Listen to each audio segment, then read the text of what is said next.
Trump ಕದನ ವಿರಾಮದ Iran Israel ಮೇಲೆ ಇರಾನ್ನಿಂದ ಮತ್ತೆ ಮಿಸೈಲ್ ದಾಳಿಯಾಗಿದೆ. ಇಸ್ರೇಲ್ ನಗರಕ್ಕೆ ಅಪ್ಪಳಿಸಿದೆ 2 ಮಿಸೈಲ್ಗಳು.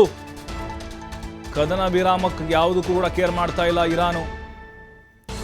ನುಗ್ಗೆ ಹೊಡಿತಾ ಇದೆ, ಎದೆಗೆ ಹೊಡಿತಾ ಇದೆ. ಇಲ್ಲಿ ಅಂದರೆ ಇಸ್ರೇಲ್ನ ಈ ಟೆಲ್ ಅವೀವ್ ಇದೆ ಅಲ್ವಾ, ಅಲ್ಲಿ ದೊಡ್ಡ ದೊಡ್ಡ ಬಿಲ್ಡಿಂಗ್ಗಳನ್ನು ಟಾರ್ಗೆಟ್ ಮಾಡಿಕೊಂಡು, ಕಮರ್ಷಿಯಲ್ಲು ಕಟ್ಟಡಗಳನ್ನ ಟಾರ್ಗೆಟ್ ಮಾಡ್ಕೊಂಡು ದಾಳಿ ಮಾಡ್ತಾ ಇದೆ. ನೋಡಿ, ರೋಡ್ ಮೇಲೇ ಬೀಳ್ತಾ ಇದ್ದಾವೆ ಮಿಸೈಲ್ಗಳು. ಅಲ್ಲಿ ಜನ ಸತ್ತಿದಾರೋ ಬಿಟ್ಟಿದಾರೋ ಅದ್ರ ಬಗ್ಗೆ ಮಾಹಿತಿ ಇಲ್ಲ. ಆದರೆ ದಾಳಿ ಅಂತೂ ಮುಂದುವರಿಸ್ತಾ ಇದೆ. ಬಾಣಗಳ ಬರ್ತಾನೆ ಇದೆ ಆ ಕಡೆಯಿಂದ, ಬ್ರಹ್ಮಾಸ್ತ್ರ ಬಿಡ್ತಾನೆ ಇದೆ ಇದು ಇರಾನು. ಟ್ರಂಪ್ ಕದನ ವಿರಾಮ ಅಂತ ಹೇಳಿದರು, 5 ದಿನ ನಾವು ಸದ್ಯಕ್ಕೆ ಸ್ಟಾಪ್ ಮಾಡ್ತೀವಿ, ನಿಮ್ಮ ವಿದ್ಯುತ್ ಘಟಕಗಳು, ತೈಲ ಘಟಕಗಳ ಮೇಲೆ ದಾಳಿ ಮಾಡಲ್ಲ ಅಂತ. ಅಷ್ಟಾದರೂ ಕೂಡ ಇರಾನವರು ಮತ್ತೆ ಕೆದಕ್ತಾನೆ ಇದ್ದಾರೆ.